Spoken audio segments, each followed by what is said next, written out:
16 दिसंबर का था। वो दर्दनाक साल 2012 था और जिस दिन देश की राजधानी दिल्ली में देश की एक बेटी के साथ 6 दरिंदों ने मिलकर हैवानियत की सारी हदें पार कर दी थी। उस कड़कती सर्द रात के बीच एक ऐसी घटना घटी जिसको सोचकर भारत के हर मां का कलेजा कांप जाता है। समाज में इंसानियत को समझने वाले उस रात का वाकया सुनकर सहम जाते हैं।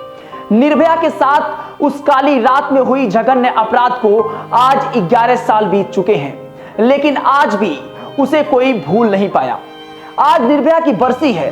जो भी उस कांड को याद करता है उसकी आंखों से आंसू अपने आप छलक उठते हैं। नमस्कार, मेरा नाम विक्की सिंह है। आज निर्भया हत्याकांड को लेकर हम आपको वो सारी बातें बताएंगे जो उस काली रात में दिल्ली के शोर शराबे के बीच कड़कती ठंड में गुजरी।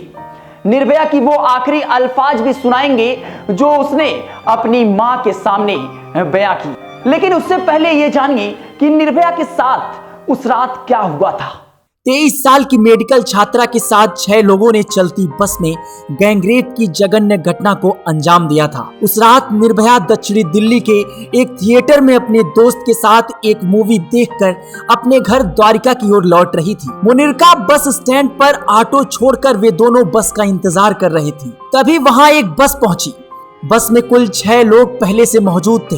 जब बस थोड़ी देर रुककर पैसेंजर को आवाज लगाकर आगे बढ़ने लगी तो निर्भया और उसके दोस्त को तसल्ली हो गई कि बस में सवार बाकी चारों लोग यात्री ही हैं और इसी गलतफहमी में वो बस में सवार हो गए। घटना के वक्त उस बस में उस दरिंदों के अलावा सिर्फ निर्भया उनके दोस्त मौजूद थे। दरिंदों ने पहले उसके दोस्त को राड से मारकर बेहोश कर दिया, फिर बस के पिछले हिस्से में जाकर उसके साथ दरिंदगी शुरू कर दी। उन बहाशियों ने हैवानियत की सारी हदें पार कर दी थी। गैंगरेप के बाद दोषियों ने उसके प्राइवेट पार्ट में सरिया डाल दिया। आखिरकार बस में सवार सभी गुनाहगारों ने निर्भया और उसके दोस्त को चलती बस से नीचे फेंक दिया। उसके दोस्त के मुताबिक उन्हें बस से कुचलने की भी कोशिश की गई। जब किसी की नजर बिना कपड़ों के लहूलुहान लड़की और उसके दोस्त पर पड़ी तो पुलिस को सूचना दी गई, जिसने फौरन उन्हें अस्पताल में भर्ती कराया।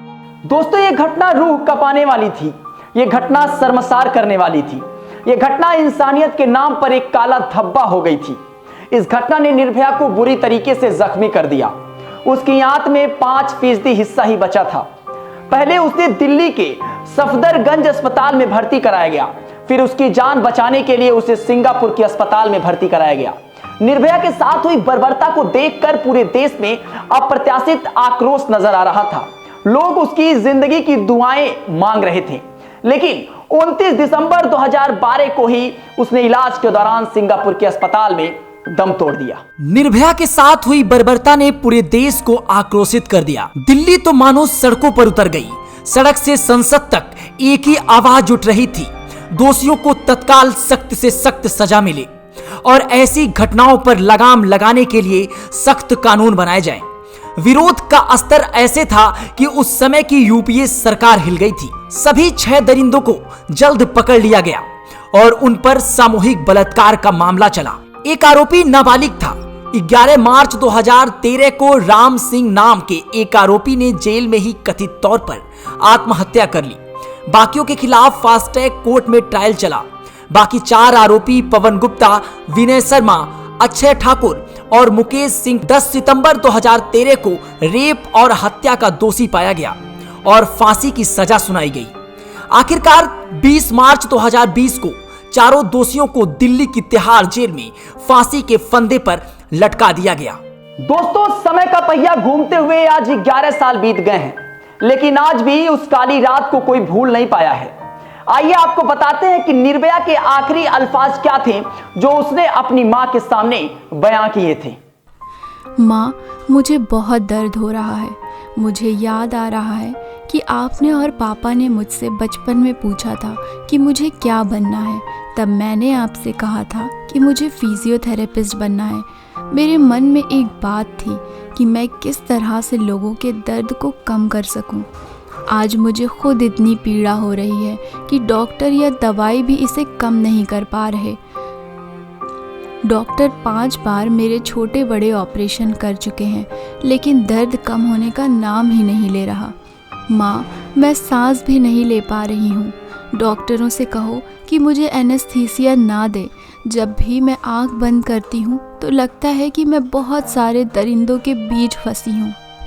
जानवर रूपी ये दरिंदे मेरे शरीर को नोच रहे हैं। माँ, ये लोग बहुत डरावने हैं। मुझे जानवर की तरह ये लोग मुझ पर टूट पड़े हैं। ये लोग बुरी तरह से रौंद डालना चाहते हैं। माँ, मैं अब अपनी आंखें बंद नहीं करना चाहती हूँ। मुझे बहुत डर लग रहा है। मैं अब अपना चेहरा भी नहीं देखना चाहती। माँ, मुझे नहला दो, मैं नहाना चाहती हूँ। मैं सालों तक शावर के नीचे बैठे रहना चाहती हूँ। मैं उन जानवरों की गंदी छुअन को धो देना चाहती हूँ जिनकी वजह से मैं अपने शरीर से नफ़रत करने लगी हूँ। मैंने कई बार बाथरूम जाने की कोशिश की, लेकिन पेट की दर्द की वजह से उठ नहीं पाई। मेरे शरीर में इतनी शक्ति नहीं कि मैं सिर उठाकर आईसीयू से बाहर खड़े अपनों को देख सकूं। माँ, आप मुझे छोड़कर मत जाना। मुझे अकेले बहुत डर लगता है।